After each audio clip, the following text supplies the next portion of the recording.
Hi everybody. I wanted to touch base with you. We are starting week 2, so make sure that you look for that in the module in Canvas. We're now on week 2. Right now I'm actually on campus at Mesa. They let us back on. Some of us in the Allied Health Department were able to come back and finish some lab classes from the spring. So I was here with some students doing phlebotomy. So I thought I'd just take a moment and say, yay, I'm on campus, and touch base with you guys and just kind of go over some of the stuff that we're going to cover this week.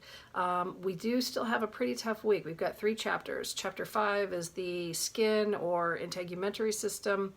And then we have chapters 20 and 22, which are the radiology section chapter and the pharmacology chapter. So we have 3 pretty good chapters to cover this week. There are audio lectures for chapter 5.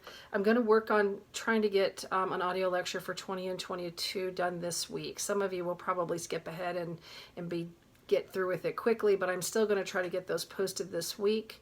The different thing that's going on this week is that we do have a discussion board, and some of you that have done, a lot of you after reading all of your introductions have taken a course online before.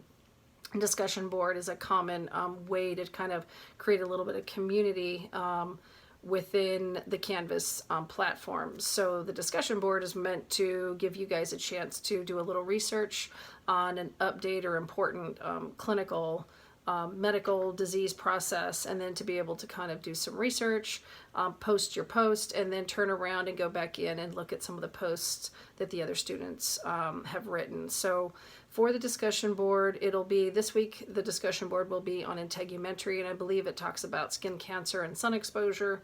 And so what you'll do is go through, and I do require a request that you get some sort of scholarly source that you get your information from. You can certainly go into the book or even look at an anatomy and physiology book, but you might want to get on and Google some sort of medical magazine like JAMA or the AAMA, something from the National Institute of Health, CDC, Mayo Clinic, something that's a medical source and not just a regular magazine that's talking about things. WebMD doesn't count. So just try to get a good, notable and recognized medical source to look up some of the information that's requested in the discussion post. Make sure that when you post your information that we're at least getting a good solid paragraph, 4, 5, 6 sentences or more, because most of you're going to actually delve into this stuff. It takes longer than just a few sentences. Make sure that initial post with the link that you used is due by tomorrow, Wednesday at 11:59 p.m. And then after that's posted, go back in on Thursday or Friday and do what we call 2 response posts, where you just go in, read through some of the other posts that your classmates have posted, and then just remark on it. And so it's supposed to be positive, constructive, not so much feedback or constructive, but just give an opinion, agree, say I didn't think about that, but give some positive feedback in response to what your other classmates have posted. You learn a lot that way, because you'll go, oh, I didn't see that, or oh yeah, that's really smart, I didn't think about that. So it's a learning way, and you can respond back, and then you can always go back in and see if people picture your post and see what they wrote. So it's a good just form of communication between the classmates. Those 2 posts are due by Saturday night at 11:59, okay?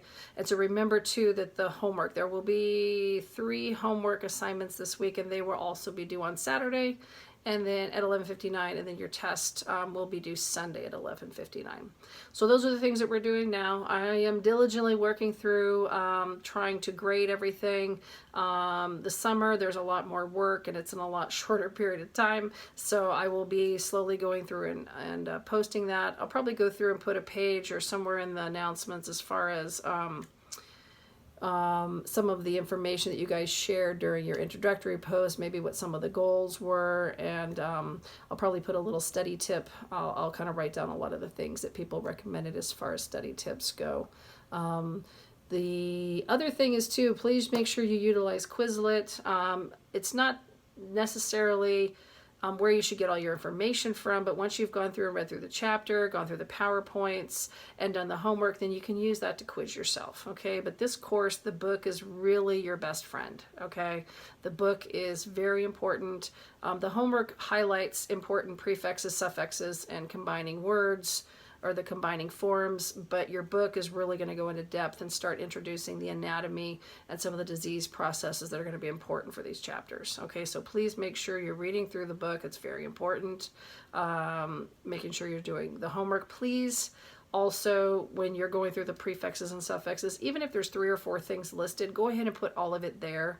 Depending on how the word is phrased in a medical term or a medical word, the term sometimes changes a little bit, so make sure you're using the book too. I can generally tell if people are using sources other than the textbook for their definitions, because some words are medically related and some are non-medically related, and so that's why it's important to use the book as the source for all of your information. Okay, so I'm going to go ahead and bug out, and I hope you guys have a good week. Give me an email if you have any questions. It looked like the first test went pretty well. Please also make sure that you guys are using a laptop or a computer to take the test. If you try to take the test on a smaller device like a phone or an iPad, it looks like the Google Books aren't working either. It's really got to be a laptop or a computer, and I know that's unfortunate. And Canvas is a good platform. It's easy to use for the most part, but it doesn't allow the use of smaller devices for exams because some of the functions don't pop up. So please make sure you're using a laptop and a computer. And I look forward to seeing everything as we go through the week, and I will check in with you next week. All right, take care and have a great week.